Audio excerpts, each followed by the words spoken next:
Tú, hipócrita lector, con Christian Barnken. Un podcast original de Radio Pauta 100.5. Bienvenido, bienvenida, hipócritas lectores. Soy Christian Barnken y este es el podcast Tu hipócrita lector. Como ustedes saben, el poeta Baudelaire, en el poema El lector, en Las flores del mal, se dirige al lector que lo está leyendo, después de enumerar una serie de pecados, de abismos interiores que el ser humano padece, lo mira y le dice: no te hagas el leso. Tú, hipócrita lector, mi semejante, mi hermano. De eso se trata, una conversación entre hermanos de esta cofradía de los lectores.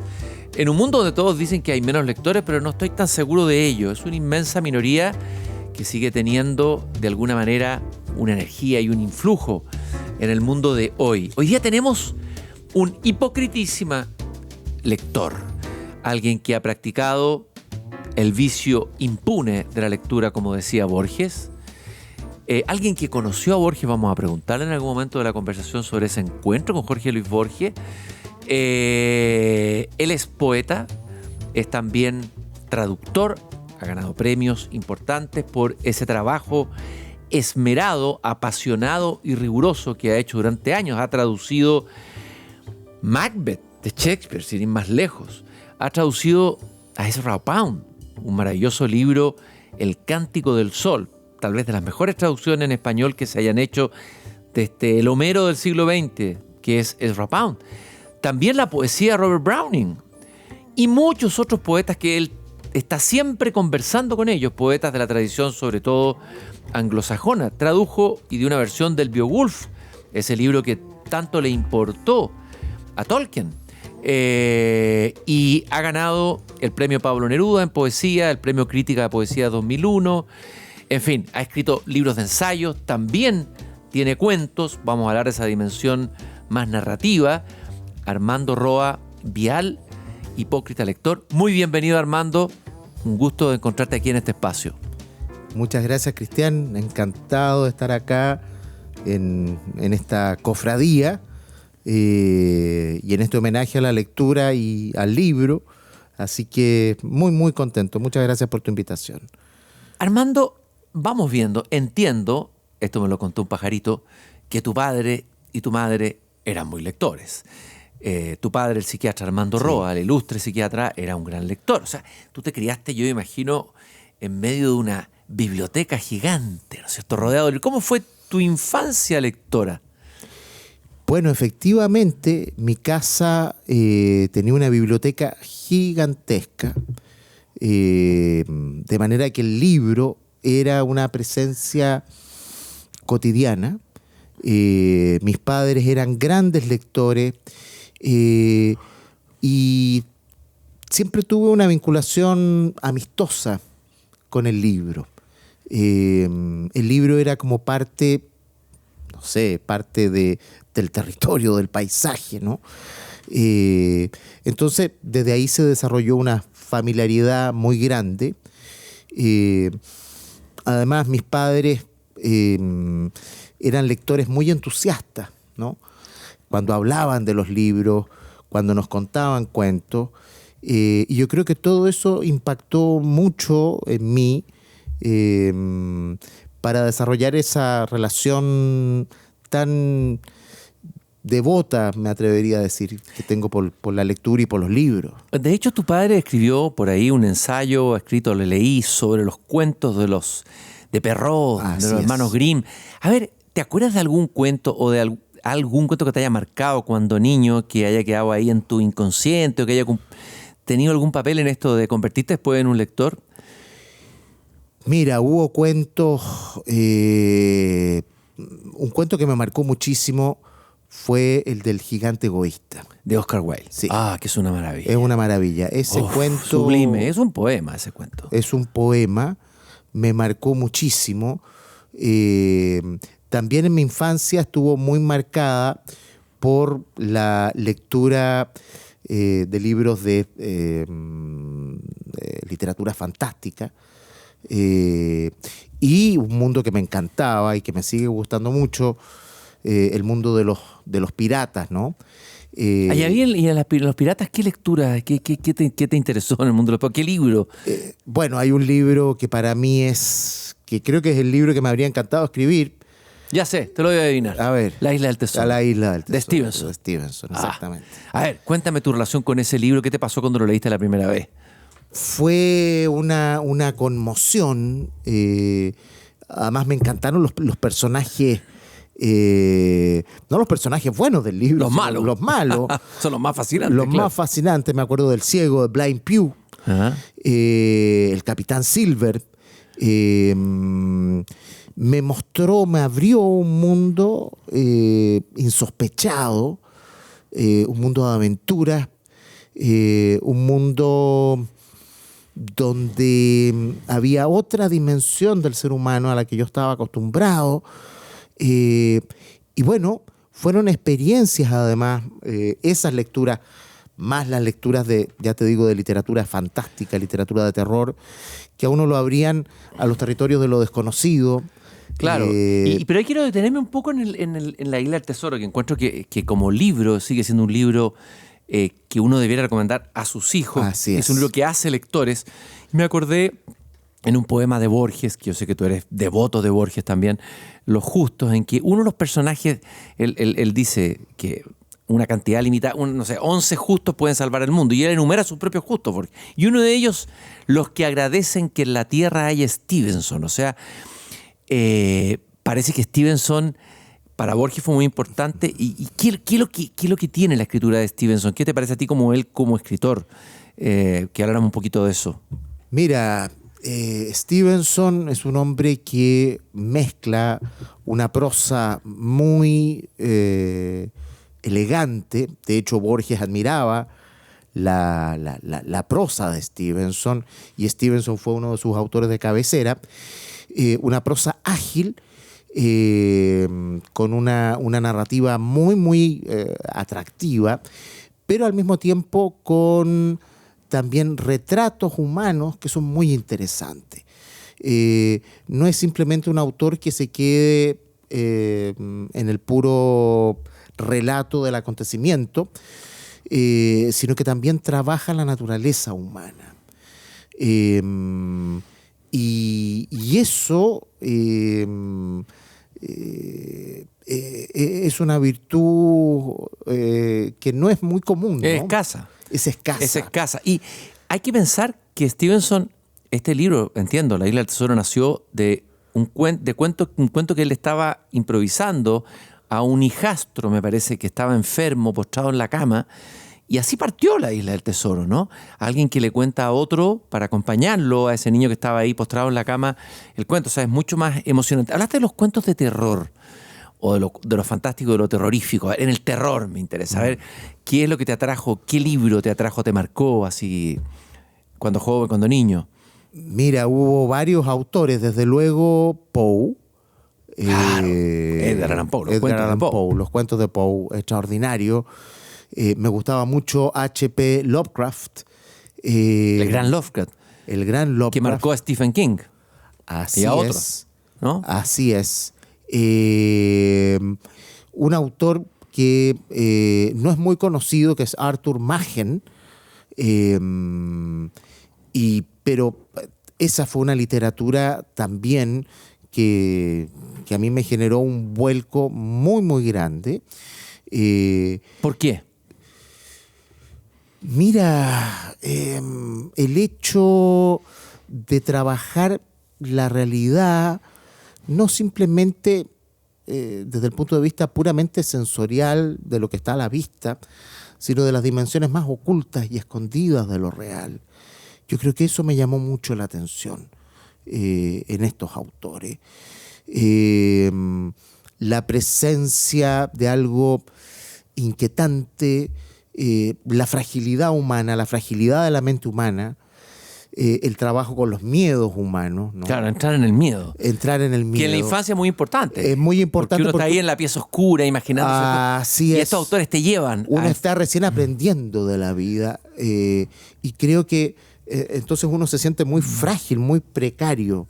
Y creo que este tipo de literatura acompaña en esa precariedad, en ese miedo tan natural de descubrir un universo extraño como es el mundo, ¿no? Nadie nace con una familiaridad con la realidad.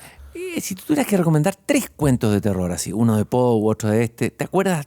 ¿Cuáles recomendarías a alguien que nos está escuchando ahora? De los que a ti te fascinaron como lector. Wow, es una difícil pregunta, pero yo te podría decir de Poe, La caída de la casa Usher. La caída de la casa Usher, esa es tremenda. Es tremendo. Es muy bueno ese cuento. Muy Fíjate que tuve que leerlo una vez en un paseo que hizo con un hijo, padre e hijo, tuvimos que ir a un campamento con todos los papás y me pidieron que yo leyera un cuento. Y dije, ¿qué cuento lo voy a leer en la fogata en la noche? A cabros desordenados. Oye, empecé a leer ese cuento y fue un éxito. Están todos así, o sea, ese cuento atrapa siempre, todas las generaciones. La caída de la casa Usher, se lo recordamos a los que nos están escuchando. ¿Y otro cuento o otro texto? Mira, hay otro texto de Poe tremendamente inquietante que trabaja la idea del doble, que es William Wilson. Sí, William Wilson. Ese fue un cuento que realmente a mí me Ese es un gran tema de la literatura, porque es Mr. Jekyll and Mr. Hyde. Así es. ¿Ah? El otro, un gran tema, el doble, el otro. El doble, y ese doble como perseguidor, es un cuento que inaugura, yo creo que una tradición literaria en ese tema. Lovecraft es un autor también, tiene muchas narraciones. El terror cósmico. Ese sí, indaga ahí, ¿no? El terror cósmico. Hay un cuento de Lovecraft que está recogido, si la memoria no me falla, en los mitos del Cthulhu, no sé si es Cthulhu o Cthulhu, nunca he sabido cómo se pronuncia, donde inventa efectivamente un nuevo género de terror vinculado a ciertas deidades primordiales, cósmicas, y él también es un autor que indaga finalmente en esta sensación de extrañamiento y de profundo misterio frente al mundo. Claro, los padres nos dirán, oye, pero ¿cómo le vamos a dar estos libros a pobres niños? No, el niño tiene miedo, Así es. Tiene pavores, ¿no? Y esta literatura permite elaborar eso. Yo imagino al niñito armando roba en la noche ahí, a escondidas con la lámpara, metiéndose en el mundo de terror. Pero entiendo que una de tus pasiones, a lo mejor incluso anterior al libro junto, era el rock. ¿No me equivoco? Sí, claro. La música siempre. Casi anterior, ¿no? Así es. En el principio era la música. Sí, así es. Ya. Y el rock y la literatura, a ver cómo se han cruzado, rock y libros en ti. La pasión por el rock, a ver, ¿con qué podemos jugar ahí? Mira, a mí me marcó mucho, bueno, el rock en general, pero particularmente la música de los Beatles en una cierta etapa de la vida. Que fue una influencia, hasta podría llamarla salvadora. ¿Salvadora de qué? De darle una nueva dimensión de sentido a la vida, a la existencia, ¿no? En un momento en que uno buscaba canalizar ciertas rebeldías, y ahí aparece la música de los Beatles. Yo en esa época no manejaba el inglés o de manera muy precaria, pero me fascinaba la música. Y esa fue una gran motivación para poder acercarme a la lengua inglesa, poder entender lo que decían las canciones de los Beatles, y desde ahí poder hacer vínculos, ¿no? Que hay vínculos muy notables entre lo que es la música rock y la gran literatura, como ocurre, por ejemplo, también en el caso de los Beatles. Bueno, de alguna manera eso te llevó a este mundo fascinante de la poesía anglosajona a la que le has dedicado una parte importante de tu vida como traductor.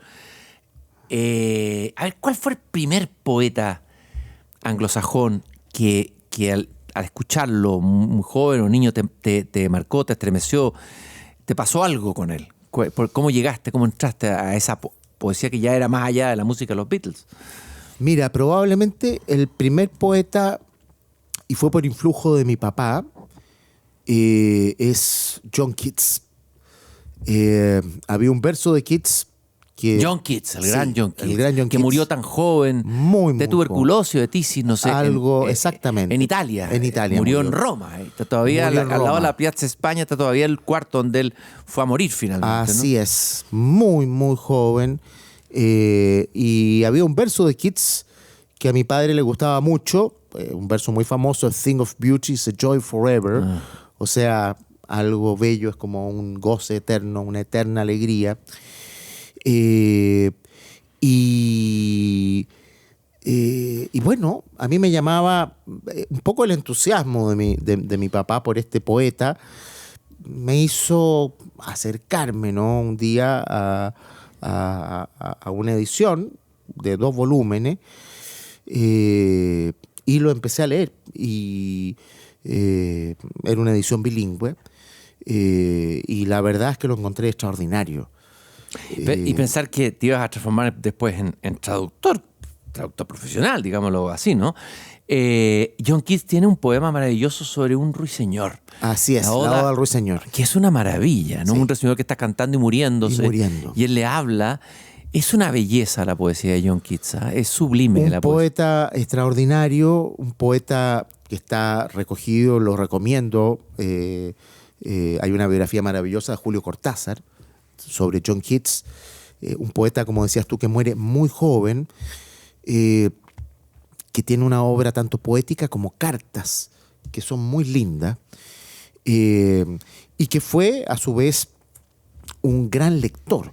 Él tiene algunos poemas donde habla del impacto que para él significaron ciertas lecturas que le dieron un nuevo sentido a su vida, ¿no?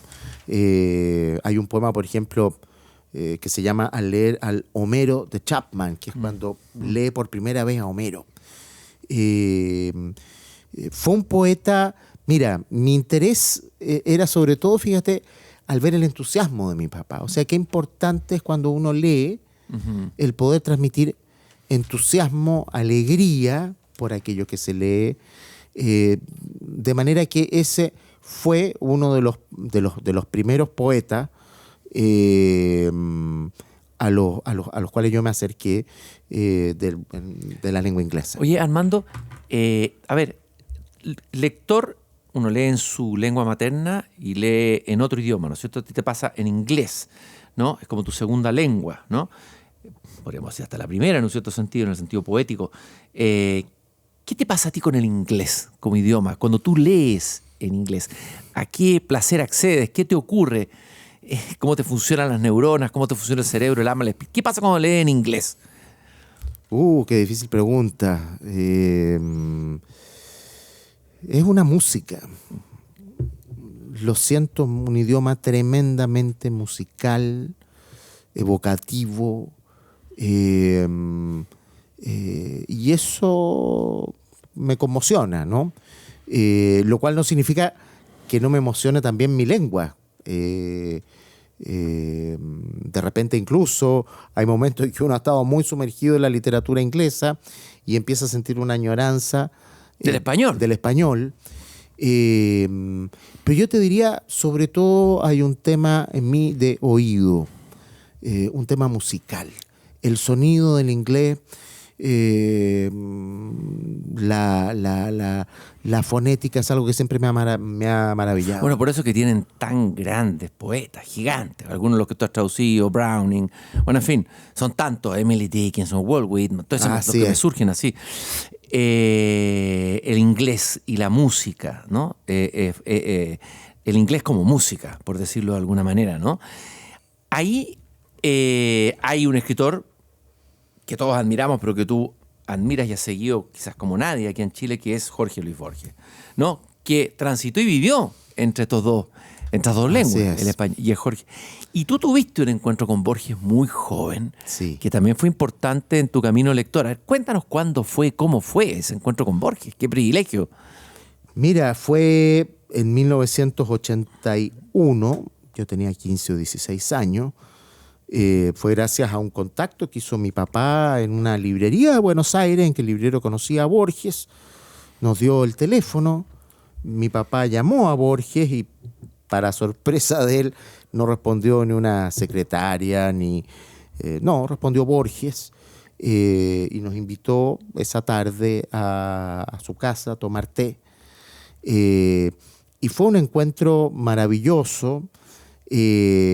Guardo muchos momentos de ese encuentro. De partida, la sencillez, la modestia de Borges. Había una, ¿cómo decirlo? Había una nostalgia en él, en la mirada. Él estaba ciego, pero en la forma como miraba. Y hubo un momento particularmente, no sé, epifánico, aunque la palabra sea un poco exagerada, pero en que Borges nos pide, cuando ya estaba cayendo la tarde, nos pregunta si nos gustaría que él recitara algo en inglés antiguo, y empieza a recitar el Padre Nuestro. Estás escuchando un podcast original de Radio Pauta, 100.5. Qué impresionante. Lo recuerdo en su sillón verde con su gato. El gato se llamaba Beppo. ¿Esto dónde era? ¿En la calle? Borges vivía en la calle Maipú con eso. Marcelo Alvear. Sí, hay un, ¿cómo se dice? Un recordatorio en la calle Maipú cuando uno va a Buenos Aires que dice aquí vivió Jorge Luis Aquí Borges. vivió Borges. Ya, y tú en la tarde, ahí imagínate cayendo la tarde en Buenos Aires con Jorge Luis Borges, que es un gigante de la literatura, un Homero, un Homero, el ciego que ve, recitándote el Padre Nuestro en inglés, pero es impresionante. Una cosa muy, muy, muy impresionante. Muy interesado por Chile, muy admirador de la María Luisa Bombal. No le gustaba mucho la Mistral. No le gustaba mucho la Mistral. Fue brutal con la Mistral, ¿no? Fue brutal. Un poquito injusto, tal vez, ¿no? Injusto. Nos habló, nos mostró toda su casa. La pieza donde estaba su madre, que había muerto unos pocos años antes. Recuerdo un retrato de Swedenborg, este místico sueco, este escritor. Este que tenía alucinaciones, visiones, profecías. Que, como decía Borges en un poema, veía ángeles en las calles de Londres. Claro. Y mira, un hombre de una cercanía, de una familiaridad, que hablaba de una manera tan cautivante, tan entretenida. Estuvimos, no sé, 3, 4 horas. Qué privilegio, qué maravilla. Oye, Borges como lector, ¿qué tenemos que aprender de Borges como lector? Ya que estamos en un programa sobre lectores, hipócritas lectores, y que fue un hipócrita lector. ¿Verdad? Bueno, él en su ensayo sobre el libro creo que lo dijo todo. Dijo que la lectura era una de las formas de la felicidad. Qué bonita esa frase. La lectura, la vamos a colocar casi como una especie de epígrafe para decir siempre al conversar el programa. La lectura es una de las formas. Y tiene toda la razón. Él, de hecho, se rebelaba contra la lectura obligatoria. Él siempre contaba que en la universidad, cuando él hacía clases en la Universidad de Buenos Aires, nunca exigía bibliografías ni obligaba a los alumnos a leer. Él decía que trataba de que los alumnos se hicieran amigos de los autores.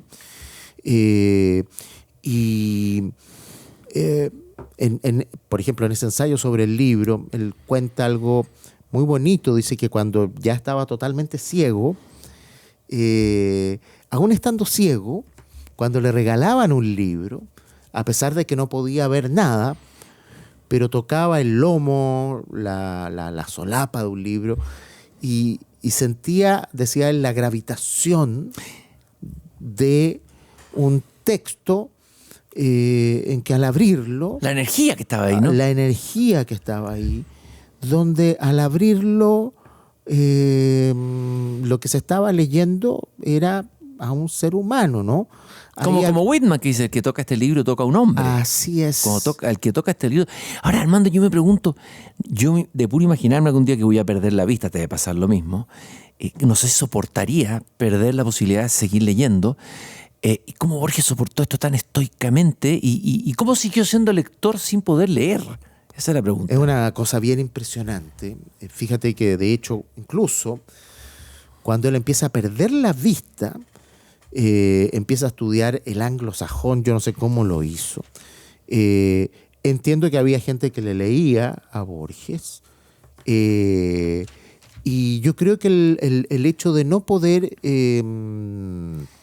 ver, le ayudó, le facilitó un hábito del cual Borges siempre habló antes de quedar ciego, que es el hábito de la memoria. Uh-huh.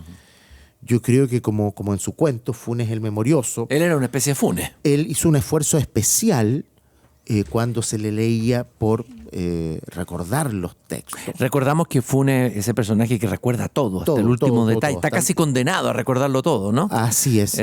Ahora, en el caso de Borges es una paradoja brutal, porque un hombre que hizo de la lectura su vida, él dice que el gran acontecimiento de su vida fue la biblioteca de sus padres, que veía el mundo, el universo como un libro, y se queda ciego. Impresionante. Pero a pesar de eso, su pasión no lo abandona y continúa no solo la lectura, sino también su labor escritural. Ahora, Borges siempre, en un gesto como de mucha modestia, decía que él siempre se enorgullecía más de lo que había leído de lo que había escrito.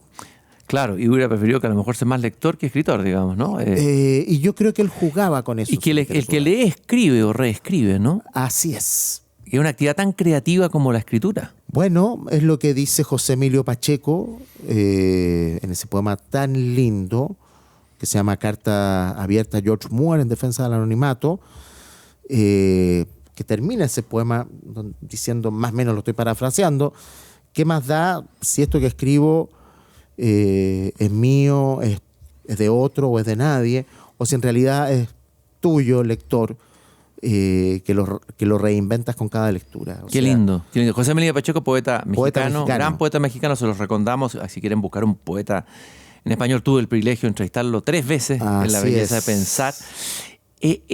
Aquí me voy a poner una parte de confesatorio un poco más íntimo, más interior, Armando. En tu poesía, en tu obra y en los autores que escoges, no todos, siempre está presente la muerte, el sinsentido, el dolor, ¿ya? A ver, en ese ámbito que uno podría decir, chuta, es el ámbito un ámbito tremendo, ¿cuáles han sido los autores que te han iluminado más ahí? O algunos libros que te hayan iluminado más en ese camino que todos tenemos que hacer en algún momento, ¿no? De repente darnos cuenta que tal vez nuestra vida no tenga sentido.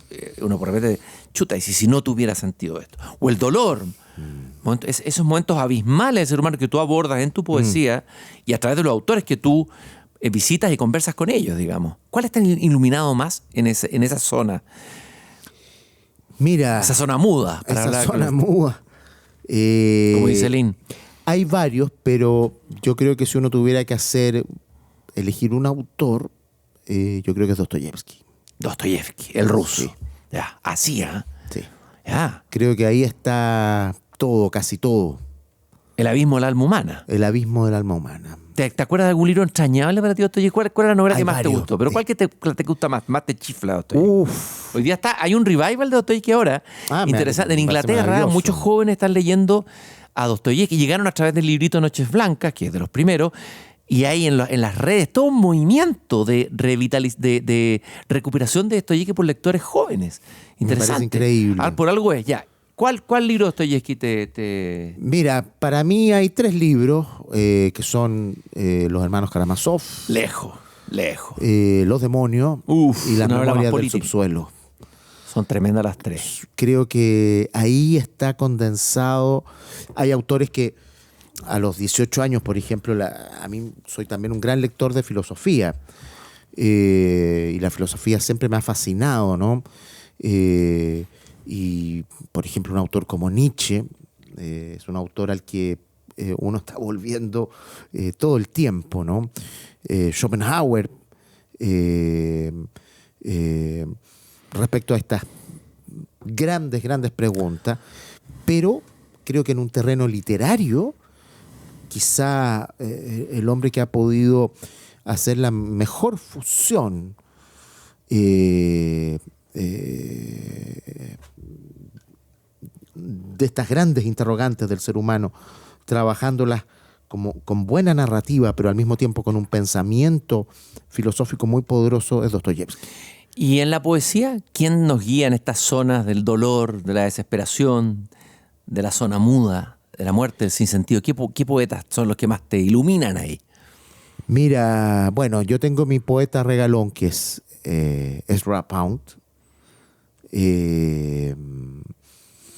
Para mí él es una figura central en la poesía. Soy un gran lector también de T.S. Eliot. Creo que también trabaja. Bueno, él se mete en la tierra baldía. La tierra baldía. Es tremendo, ¿no? Es un tremendo poeta. La verdad es que hay tanta poesía en nuestra poesía en Chile o en Latinoamérica, si tú quieres. Bueno, Vallejo es un autor que a mí me estremece. Ese toca la médula del humano, ¿no? La médula de lo humano. Total. Absolutamente. Hay golpes en la vida tan fuertes, yo no sé, etcétera, etcétera, ¿no? Hay mucha poesía, por suerte.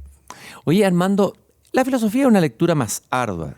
Acabas de decir que la filosofía también es una de tus pasiones. A ver, ¿la filosofía es tu amante o tu esposa? ¿La poesía es tu esposa o la filosofía es tu amante? ¿Cómo sería?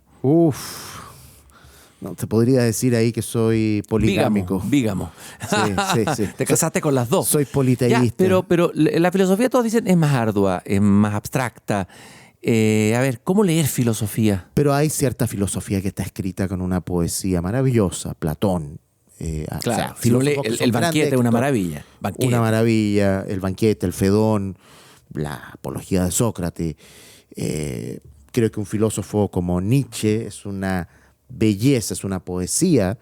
Una danza a veces. Sí, parece que tú eras bailando, su Nietzsche, a lectura veces. realmente extraordinario. Creo que uno de los más grandes estilistas también en filosofía es Arthur Schopenhauer. ¿Qué recomiendas de leer de él? Mira, hay un libro, bueno, el libro clásico de Schopenhauer es El mundo como voluntad de representación, que es su obra maestra, filosóficamente hablando. Pero tiene un libro muy bonito que se llama Parérga y Paralipómena, que son como pequeños ensayos sobre temas filosóficos trabajados de una manera tan cotidiana. Temas como el sentido de la vejez, por ejemplo, la amistad, las etapas de la vida, etc. Schopenhauer tuvo la gran virtud de, junto con ser un tremendo filósofo, fue un estilista extraordinario. Lo cual no es, hay que decirlo, no es usual en la filosofía. No es frecuente. Narrativa. Tú has escrito cuentos, lo dije al comienzo, Para no morir tan despacio, Sí. el 2015. Y por ahí te leí que estaba en tus proyectos, no sé si lo estás haciendo, lo piensas hacer, traducir ni más ni menos que Moby Dick, de Melville. Ya, significa que esa novela, que es una maravillosa novela, es una novela que te ha tocado o te interesa o ¿qué te ha pasado? ¿Qué pasa con esa novela de Melville, con Moby Dick? Mira, qué bueno que hayas mencionado a Melville. Para mí, yo te confieso que yo no soy un gran lector de novelas. Mi género son la poesía, el cuento, el ensayo, la Un poco como filosofía. Borges, tú. El Borges, ¿no? Yo creo que... O que eres como el Chico Molina que decía que la novela es la poesía de los tontos. Eso es. Era bien brutal. Ahora, hay algunas excepciones. Una es Dostoyevsky, ¿Ya? otra es Thomas Hardy, que es un... Maravilloso. Para mí es el Thomas Dostoyevsky inglés. Hardy. Sí. Y desde luego Herman Melville. Creo que Moby Dick es una obra muy interesante porque junto con concentrar lo que es una obra que uno la puede leer de una perspectiva puramente literaria, de entretenerse con una extraordinaria narrativa, de una obra de aventuras, ¿no? De un señor que es el capitán Ahab, que busca por todos los océanos vengarse de una ballena, que es Moby Dick, que es una ballena que lo mutiló. Está desde esa lectura a una lectura alegórica, filosófica. Hay pasajes en Moby Dick que son de un simbolismo filosófico realmente extraordinario. Él ha sido un autor que a mí me ha gustado siempre. Borges con razón decía que Melville era un precursor de Kafka. Tiene esa historia maravillosa de Barclay, el escribiente. Bueno, y esa ballena es Leviatán, ¿no es cierto? Es el Leviatán. Tremendo Leviatán. Sí. Y sí, si uno tuviera el tiempo, me habría sido un sueño poder traducir Moby Dick. ¿Y no la vas a traducir entonces? Necesitaría un mecenas. Bueno, quien nos está escuchando y pueda ser un mecenas, faltan mecenas en Chile, aquí hay un proyecto maravilloso, una traducción chilena de Moby Dick. En este país, Mochadik, ¿no? El país donde debiera leerse y debiera editarse novelas de Moby Dick. Armando, para ir cerrando esta conversación que tiene tantos caminos, nos podríamos ir por la filosofía, la poesía, la narrativa, etcétera. Me gustaría que me dijeras, ¿qué estás leyendo ahora? ¿Cuáles son los autores que has descubierto ahora? No voy a hablar de la tercera edad porque sería horrible. La segunda edad, vamos a decir, tú eres más joven que yo. ¿Qué autores estás descubriendo? ¿Has descubierto que hayan sido para ti revelaciones? Así como uno tuvo relaciones cuando niño, cuando joven. Ahora, ¿qué escritores has descubierto en el último tiempo que te remezcan un poco, te interesen? Mira, siempre estoy volviendo un poco a lo mismo. En eso yo soy medio monotemático. Pero en los últimos 2 años he estado muy abocado, yo sé que puede sonar un poco árido, pero he estado muy fascinado estudiando la obra de Hegel. ¿Hegel? Sí. Chuta, palabras mayores. Y lo que me motivó fue leer a un autor maravilloso que es considerado el Rimbaud de la filosofía, porque fue un hombre que fue filósofo, fue el mayor estudioso de Hegel, pero después deja la filosofía y se transforma en consejero y creador de la comunidad, la Unión Común Europea. Un personaje que era ruso, sobrino de Kandinsky, Alexander Kojiv. ¿Y cuál es el libro que te llevó a Hegel? Leí las lecciones de Kojiv sobre Hegel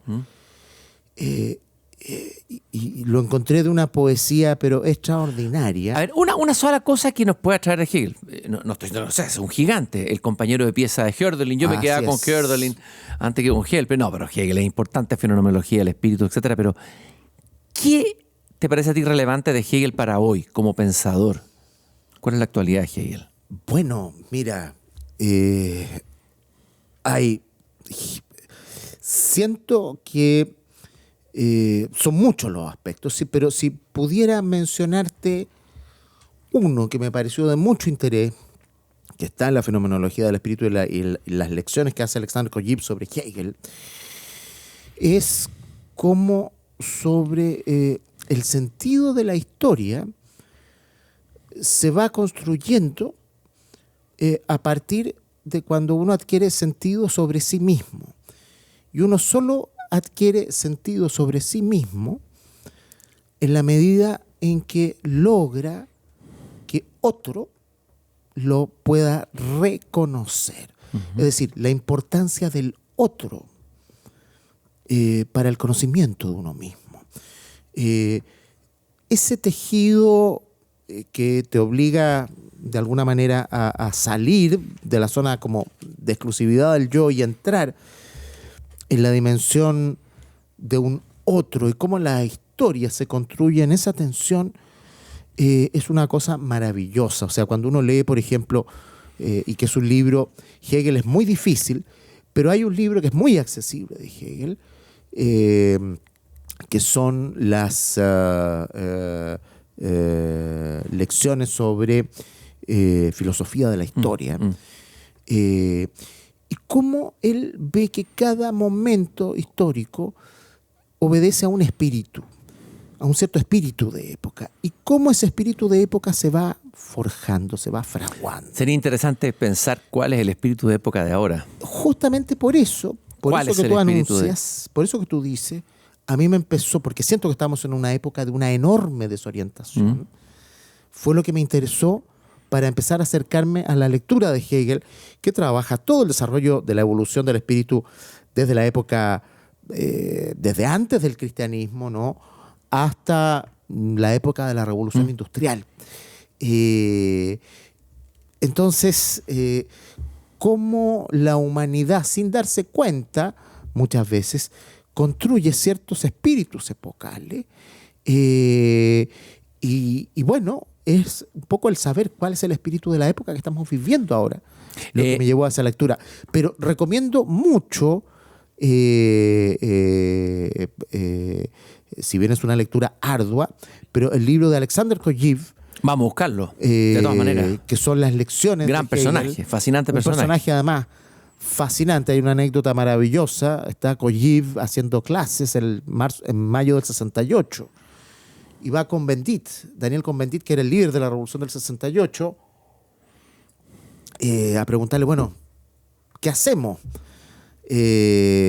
¿Cómo hacemos la revolución? Y Kojiv le dice, bueno, primero lean a Hegel. Y ahí partimos. Y de ahí partimos. Armando, yo sé que además de ser un voraz lector, una de tus vocaciones es la paternidad. Tú eres un padre dedicado a tus hijas. Si tú tuvieras que dejarle un legado a tus hijas, es decir, este libro me gustaría que ustedes lo leyeran, un libro para la vida, ¿cuál sería el libro que tú les dejarías a tus hijas? Mira, es una buena pregunta. Yo creo que el libro, que por lo menos,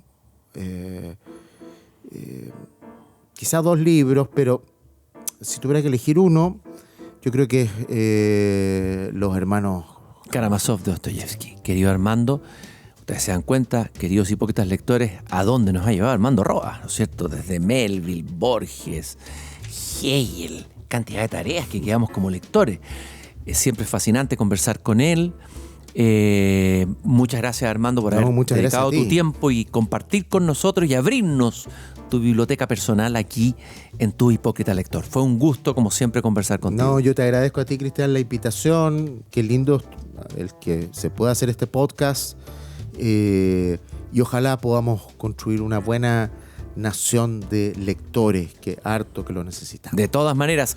Y a ustedes, queridos hipócritas lectores, recuerden, los días viernes a las 8 se estrena siempre el nuevo capítulo de este podcast.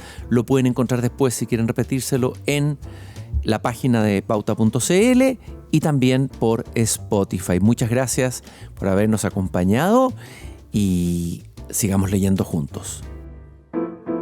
Tú, Hipócrita Lector, con Christian Warnken. Un podcast original de Radio Pauta 100.5.